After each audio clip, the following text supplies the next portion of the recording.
Welcome to the Computer Chronicles. A computer that can talk thanks to a built-in speech chip. A computer with exceptional graphics and sound capabilities. A computer that can do multitasking. It's called the Amiga 500, and at under $1,000, some say it's got the best price-performance ratio of any computer on the market. Today we take a look at the Commodore Amiga on this edition of the Computer Chronicles.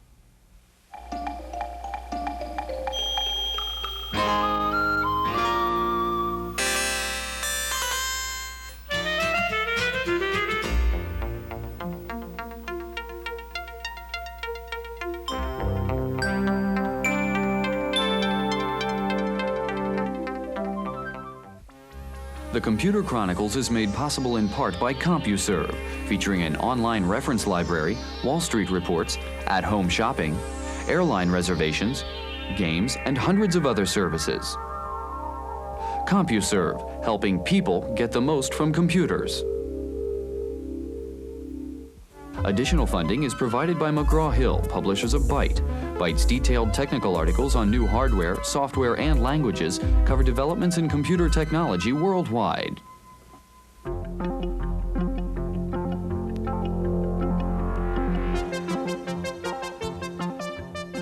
Welcome to the Computer Chronicles. I'm Stuart Chaffee, and this is Gary Kildall. Gary, I'm playing a game called Interceptor here from Electronic Arts. It's a new F-18 flight simulation game written for the Amiga, and as you can see, the graphics and the sound are spectacular in this thing. When you talk about the Amiga, one tends to talk about graphics and sound. It's a pretty good general-purpose computer, but it's kind of the Rodney Dangerfield of personal computers. It doesn't get very much respect among the IBMs and the Macs of the world. Why is that? Well, Stuart, part of it is the Commodore heritage. The Commodore brand name is associated with the low-end computers. When it first came out, it was pitted up against the Atari 520 ST. 520 ST was about $500, and this came out at about $1,500, so it really didn't match up. And moving up market is difficult because, of course, there's distribution channels that they didn't have established. There's a accumulated software base we found with the Mac and the IBM PC, and the Amiga just didn't have that. Now we're starting to see some really good software being written for the Amiga, so that situation may change. Okay, Gary, we're going to take a look at the new Amiga 500 and the Amiga 2000, and we'll see some of the new exciting software that is being written for the Amiga. We're going to begin by going to Oakland, California, and taking a look at a man who uses an Amiga plus DigiView and Deluxe Paint to make a living as a professional photographer and designer. Larry Keenan is a San Francisco photographer who has added the Amiga to his collection of photographic equipment.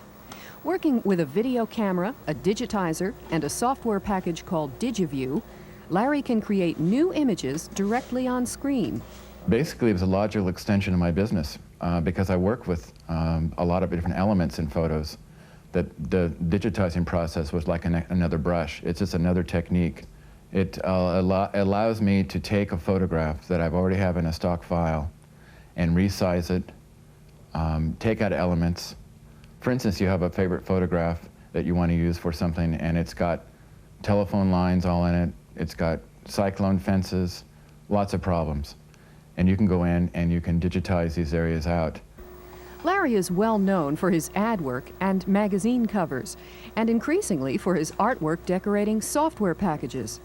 The computer gives him a definite advantage in dealing with the deadlines imposed by commercial work, and it lets him be more independent. And this is the main difference in this technology. It allows artists, photographers, illustrators, anyone in the art field to take an image, digitize it on their own terms, and present it, rather than being a victim of a technician basically doing it, and you have no input, none. Making the switch from a sharp lens to a fuzzy monitor is not without its problems. Larry regrets the low resolution of a computer screen compared to photographic film, and he finds it hard to keep up with constant changes in the technology. But he's optimistic. The trick is to learn the process because that won't change, just the quality will change in the future, and that's the important part.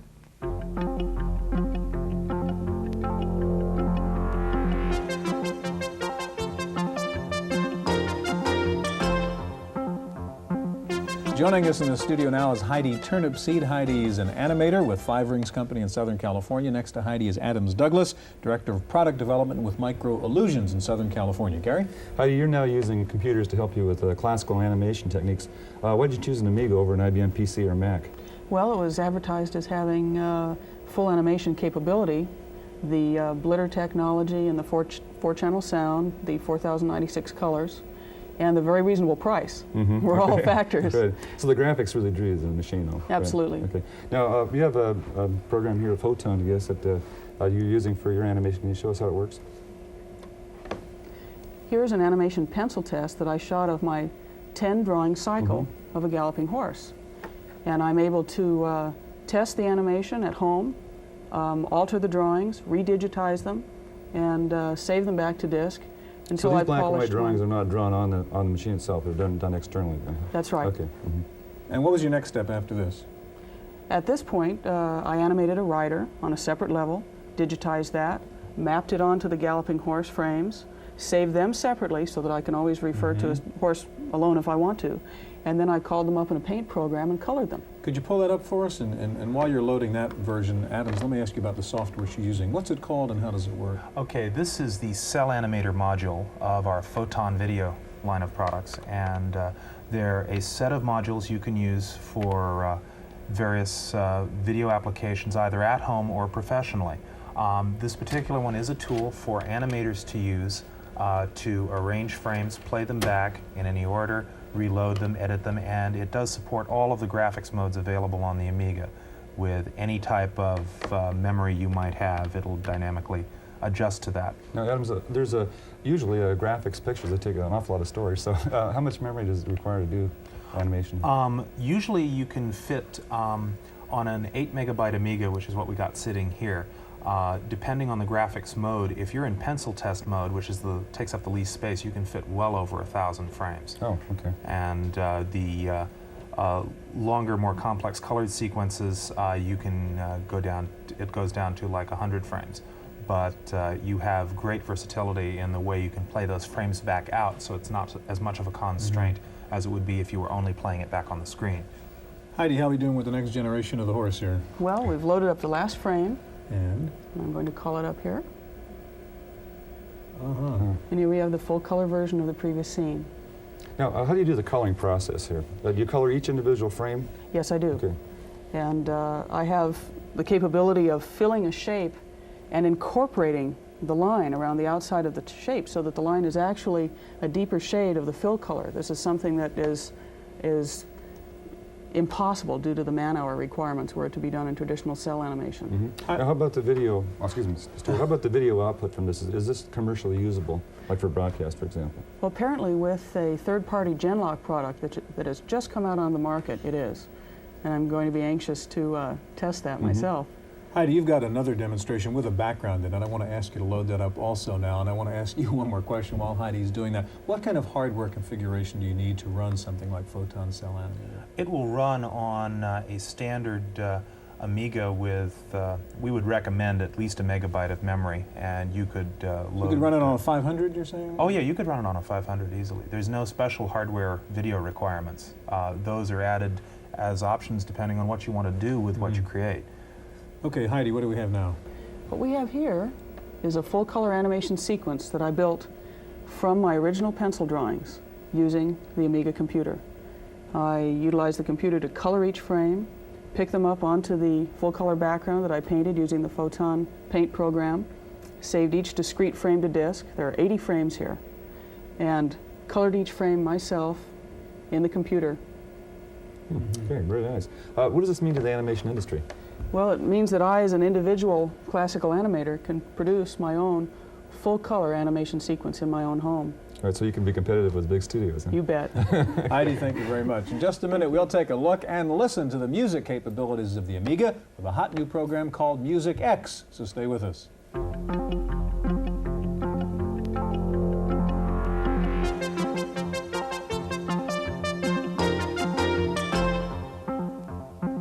Joining us in the studio now is David Joyner. David's a programmer with Microillusions and the developer of Music X, and back with us, Adams Douglas. David, we've seen how an Amiga can be used for professional animation.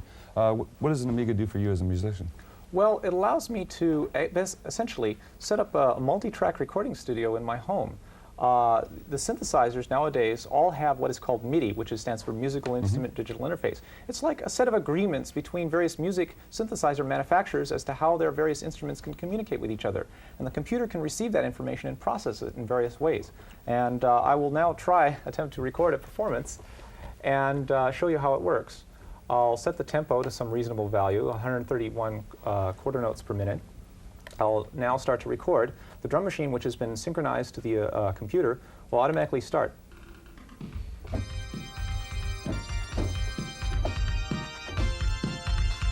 So now you're making a digital recording then.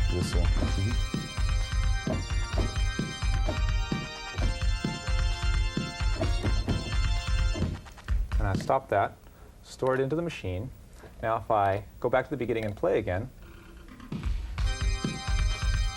and you can see it's got controls just like a tape recorder, fast forward, rewind, and play. This program has been designed to work on various levels. On the surface level, it's very simple, but at the same time, you can dig down deep into its innards and sort of... But right now what you do is you recorded one segment of music, and how many segments can you record then? You can record up to 250 segments in the computer, although 20 of them can play at once. Okay. Can you show us how you manage some of those segments? Here's the editing screen.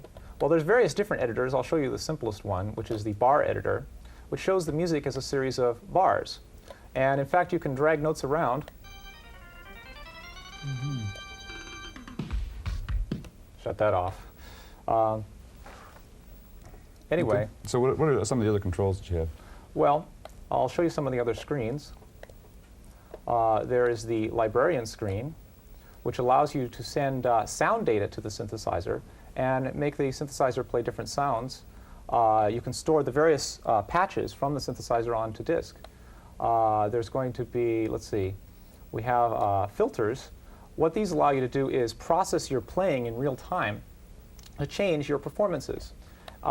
Here's an example of, this takes a second to load, the key map editor, which allows you to redefine the behavior of the musical keyboard, sort of like musical keyboard macros. Which you can assign a sequence of notes to a key on the keyboard. And I've always been interested in the idea of sort of co-composition, co-performance, not just a human composing and not just a computer composing all by itself, but together in a synthesis. There's a lot of things that I'm interested in developing in experimental techniques in music. So you see this is more of a combination of the talents of the machine and the talents of the Exactly. David, what does MusicX do that's new in terms of this kind of music software? Well, it's new in the sense that it's affordable. It runs on a machine that's affordable and a machine that has color. The Amiga is a very creative machine. I think it has a very creative spirit to it. And I think that many musicians are attracted to that, and they're dying for an excuse to buy one. Adams, MusicX is in development now, right? I mean, you're still working on this thing. When's this going to hit the market? This will be out in about 2 months. Okay, and you said it's reasonable. What will it cost? $290, I believe, something like that. Although by the time this program airs, it may be less than 2 months. Okay. And is this for the professional musician, primarily MusicX, or is it for a person who's not a performer and can still take advantage of this? Well, I think the program can adapt to various levels of talent. If you're an amateur musician, sort of like I am, I'm really a sort of a musician techie, I like to be able to compose on a screen because I'm not that great of a keyboard player. But on the other hand, I want something that the professional can also use and in his work. One last question. We've heard of the Atari ST a lot from musicians. How does that compare to an Amiga for what you're doing? Well, I think the Amiga is a little bit more polished in the way it's designed. And I'm hoping that MusicX will be able to support a lot more features because of the multitasking power of the Amiga. David, Adams, thank you very much. Now we know about the music and graphics capabilities of the Amiga. There are also scientific applications on the Amiga. Wendy Woods has a report from the Smith Kettlewell Eye Research Foundation in San Francisco. Now you see it, now you don't. The letter E vanishes when the motion stops. In this experiment, the lines with the black squares appear to be crooked, but when the color is changed to green, they are straight. These are two of dozens of visual experiments being conducted at San Francisco's Smith Kettlewell Eye Research Foundation, where a team headed by Dr. Ken Nakayama is studying human visual perception, and specifically how motion is involved in helping us to see. Dr. Nakayama creates these experiments using Amigas, running deluxe paint software from Electronic Arts. Well, the Amiga, especially at the time that it emerged about 2 years ago, was really the only thing on the block to do the kind of things that we wanted to do.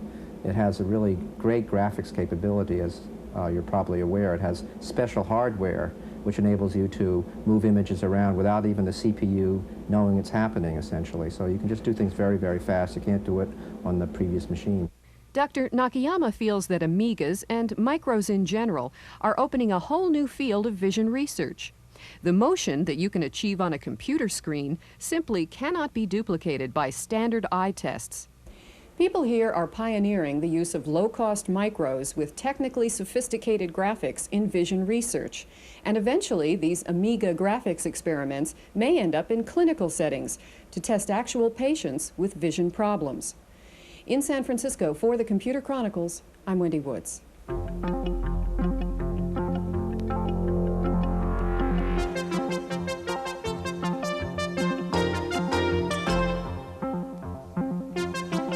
With us in the studio now are Tim Jennison, president of New Tech of Topeka, Kansas, and next to Tim, the vice president of New Tech, Paul Montgomery.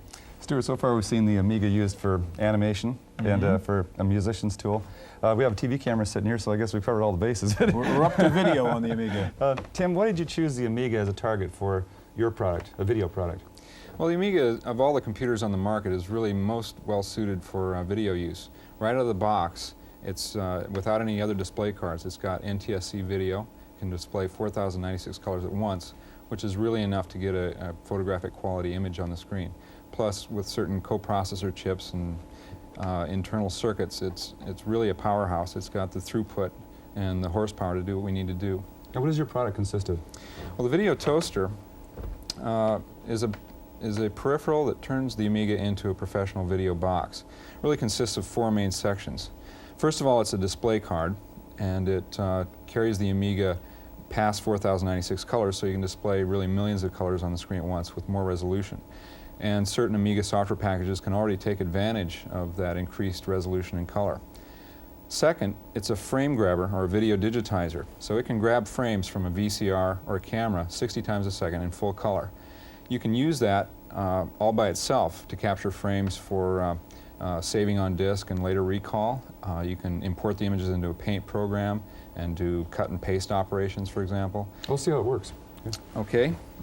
First of all, we're looking at the toaster now displaying live video 60 times a second. This is coming off the camera that's sitting on our desk right here. The camera runs into the toaster, and the toaster runs into this monitor. I can slow down the frame rate so you can see that it is really capturing images. If you want to move your hand, Gary, you can see that it's really... A little delay there. Yeah. Okay, some of the effects it can do. This is tumbling around the x-axis, tumbling around the y-axis. This is a zoom. These are typically effects that would be very expensive if you hadn't be by broadcast quality kind of material. Yeah. These effects might cost $20,000 on up to $300,000 to do with traditional video equipment. This is a moving blind effect. Here's a quad mosaic. And then there's kind of a kaleidoscope effect there. This is a 16-level mosaic. And we can do a receding mosaic, which is kind of interesting. And zoom in, and we can do what we call an infinity slide, like a infinity mirror effect you'd see at the barber shop. Here's a mirror effect reflected around the center. This is called pixelization. It's a very popular effect in commercials. It gives it kind of a high-tech computer look. This is called a push-on. This is used widely as a transition from one scene to another in a video. The picture flying around on the screen is an example of what a TV engineer would call an ADO effect. And this is, you would pay a lot of money to get this kind of effect. Another ADO type effect is the sphere, which is usually reserved for the very expensive broadcast equipment. The beauty of the toaster is that these are all software-based effects. So the more software we write for the toaster, the more effects it'll do. Paul, who's the customer for this kind of a board? Well, the customer is one of the 7 million camcorder owners in the U.S. right now. It is education. It is corporate sales and training tapes. It's anyone who really has an interest in video or a need to do video. This will give them that slick, television look that people are becoming accustomed to. So, for example, if you have a small business and I wanted to have, have video in my PR department, then I could build it myself. Right? Absolutely right. You don't see this right now replacing things like ADOs and professional quality broadcast effects equipment, do you, or do you, Tim? Well, I do, because even if a station has these very high quality units, they're typically a kind of a precious resource, and you have to line up to use them. And if you're renting time on them, it's typically $300 an hour for the really top stuff. So now a small ad agency has access to this sort of thing, and even a TV news department has to line up for this sort of thing. Now they could get those effects very cheaply. What would the next steps be? What are the things you're trying to add to the video toaster as you improve it?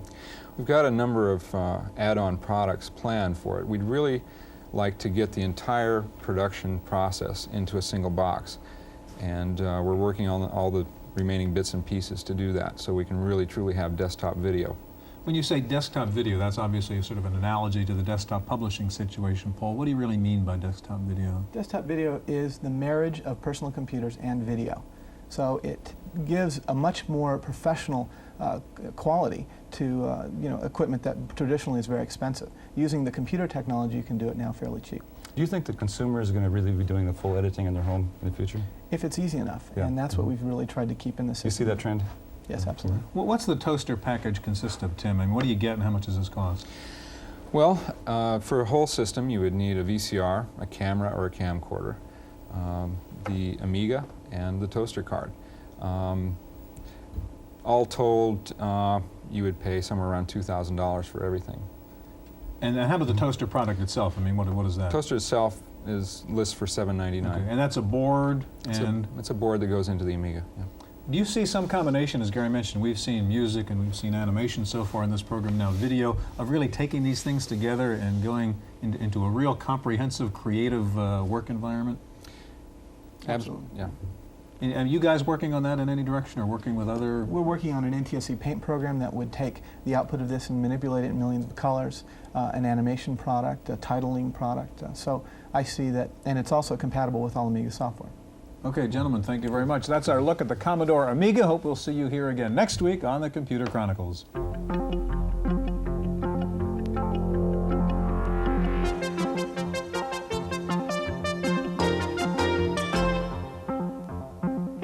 In the random access file this week, yet another company has announced a rewritable optical disc storage system for PCs. But this time, Advanced Graphic Applications of New York says it will actually ship its system this November.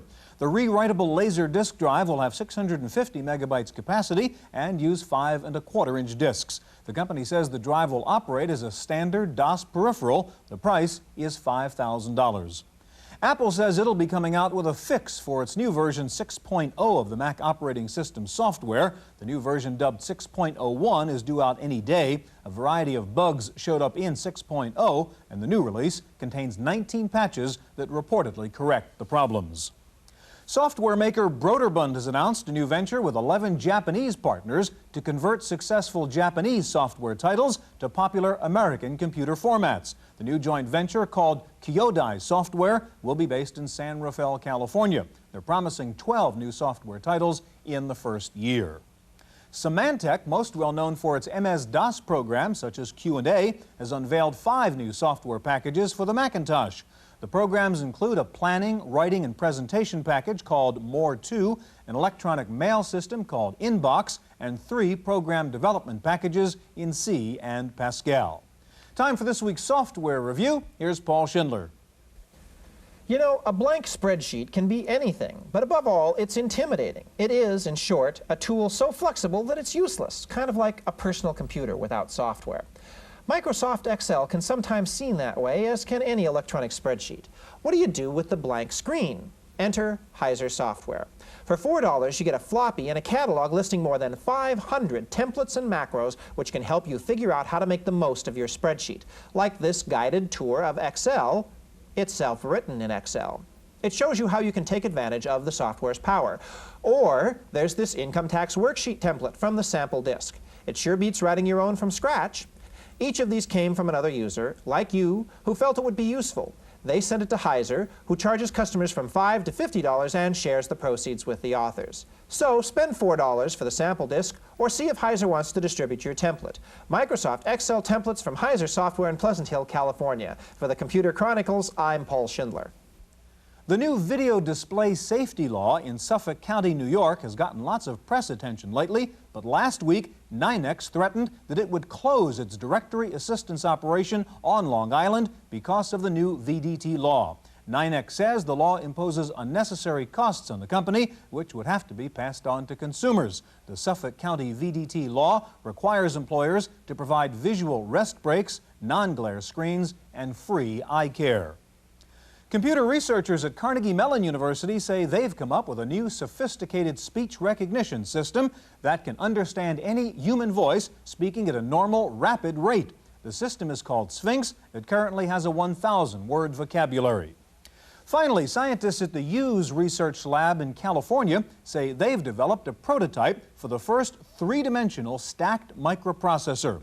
The chunk of silicon is about the size of a tuna fish can. It includes 1,024 separate processors in a 32 by 32 array. The researchers say they hope to build a 3D chip with more than 16,000 processors that could have the power of the world's largest supercomputer, but use only 50 watts of power and be small enough to fit in your hand. That's it for this week's Random Access. We'll see you next time. The Computer Chronicles is made possible in part by CompuServe, featuring an online reference library, Wall Street reports, at-home shopping, airline reservations, games, and hundreds of other services. CompuServe, helping people get the most from computers. Additional funding is provided by McGraw-Hill, publishers of Byte. Byte's detailed technical articles on new hardware, software, and languages cover developments in computer technology worldwide. For a transcript of this week's Computer Chronicles, send $3 to PTV Publications, Post Office Box 701, Kent, Ohio 44240. Please indicate program date.